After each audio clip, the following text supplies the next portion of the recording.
ஆழ்வார் எம்பெருமானார் ஜீயர் திருவடிகளே சரணம். அஸ்மத் ஆச்சாரியன் திருவடிகளே சரணம். ஸ்ரீசைலேச தயாபாத்திரம் தீபக்தியாதி குணார்ணவம் யதீந்திர பிரவணம் வந்தே ரம்யஜா மாதரம் முனிம். ஸ்ரீமத் கிருஷ்ண சமாஹ்வாய நமோ யாமுனசூனவே எற்கடாட்சைகலக்ஷானாம் சுலப ஸ்ரீதர சதா.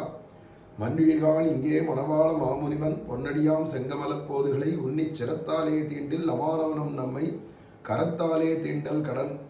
கோலாகல தயாபாத்திரம் மாதுரி ரமணம் பிரபும் பக்தப்பிரியம் பிரேமிகேந்திரம் ரசிகாச்சாரியம் ஆஸ்ரயே. ஸ்ரீமதே ராமானுஜாயன் மகா. இந்த பெரியாழ்வார் திருமொழியில் 3ஆம் பத்தில் 7ஆம் திருமொழியில் 8வது பாசுரம் முன்னாடியே நம்ம அனுபவிச்சோம் இல்லையா?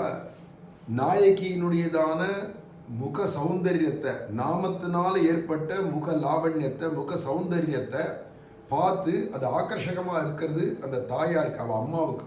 அவள் தன்னுடைய தோழிமார்கிட்ட அந்த தாயார் பேசுகிறா அப்படிங்கிறதான வைபவத்தை முன்னாடி அனுபவிச்சோம் இல்லையா? அதுக்கு அடுத்தது இப்போ என்னடனா அதனுடைய தொடர்ச்சி தான்.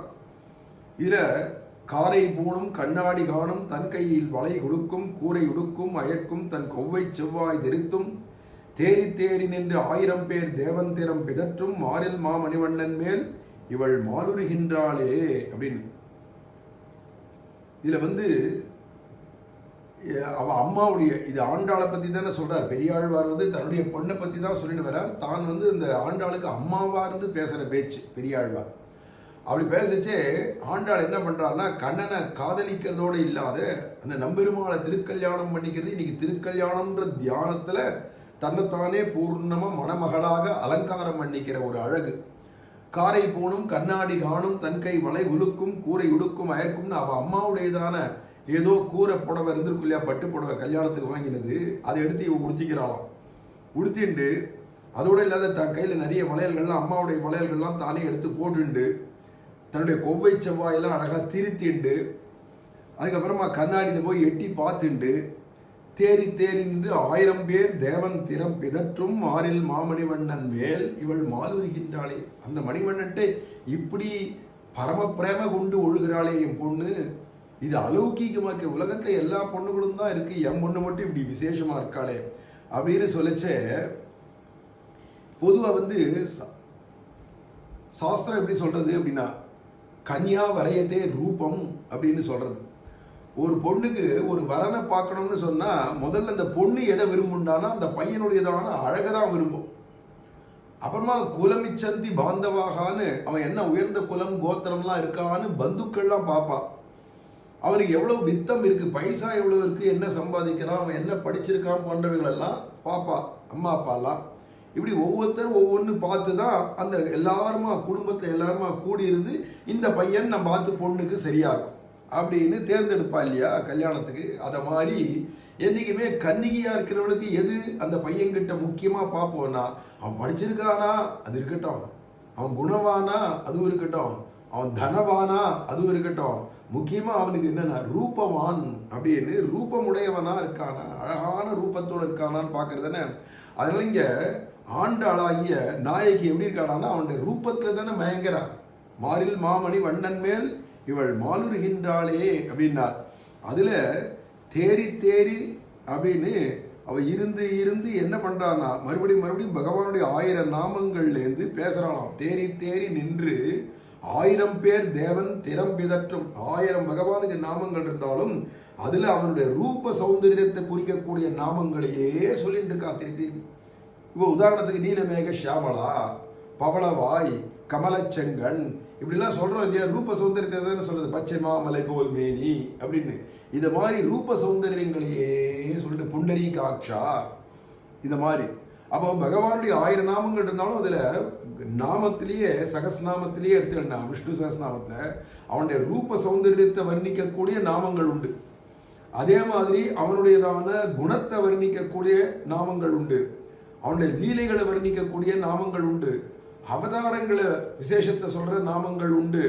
இதை மாதிரி அவனுடைய பரத்வத்தை சொல்லக்கூடிய நாமங்கள் உண்டு. அவனுடைய ஸ்வரூபம், ரூபம், குணம், விபூதி, ஐஸ்வர்யம் இதை மாதிரி ஒவ்வொன்றும் அவனுடைய பெருமைகளை பற்றி சொல்கிறது இந்த 1000 நாமங்கள் இருக்குது விஷ்ணு சஹஸ்ரநாமத்தை.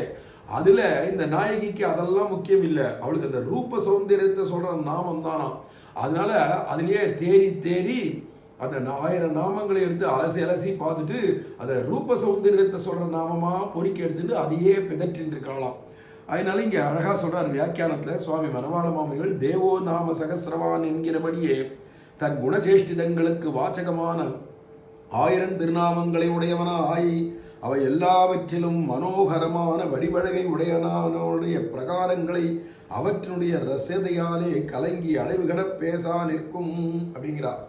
அவனுக்கு குணவாச்சகமானது இருக்கு, நிறைய குணத்தை பிரதிபாதகமான வாச்சகம் நாமங்கள் இருக்கு. அதுமாதிரி அவனுடைய சேஷ்டிதங்கள் லீலா வினோதங்கள் எல்லாம் பற்றி சொல்லக்கூடிய நாமங்கள்லாம் இருக்கு. இப்படி இருக்கச்சே அவை எல்லாத்தையும் தள்ளிட்டு மனோகரமான வடிவழகை உடையனானவனுடைய அவைய மனசை பிடிச்சி அபகரிக்க முடியாத அந்த ரூப சௌந்தரியத்தை சொல்லக்கூடியதான நாமங்களை எடுத்துட்டு அவற்றுடைய ரசியதையாலே கலங்கி அந்த நாமத்தினுடைய ரசத்திலேயே மூழ்கி நாமரசம்ன்றாலே அந்த நாமரசத்தில் மூழ்கி அப்புறம் என்னன்னா அதையே பிதற்றும், அதையே பேசிட்டு இருக்கா. பச்சைமாமலை போல் மேனி பச்சைமால் மலை போல் மேனின்றா. புனரிகாட்சா அரவிந்தலோச்சனா அப்படின்னா அதிலேயே மயங்கி கிடக்கிறா. இப்படி ஒவ்வொன்றும் சம்பக நாசிகாய நமகான்னு வந்துன்னா உடனே சம்பக நாசிகம் அந்த மூக்கனுடைய அழகையே நினைச்சுட்டு இப்படி ஒவ்வொன்றா அவனுடைய பாதார வில்லத்திலேருந்து ஆபாத சூடம் அவனுடைய ரூப சௌந்தரியத்தை சொல்ற நாமத்தினுடைய அந்த நாமத்தில் இருக்கிற ரசத்துல மூழ்கி போய் அதையே பிதற்றும். அப்படி இருக்கா என் பொண்ணு அப்படிங்கிறா.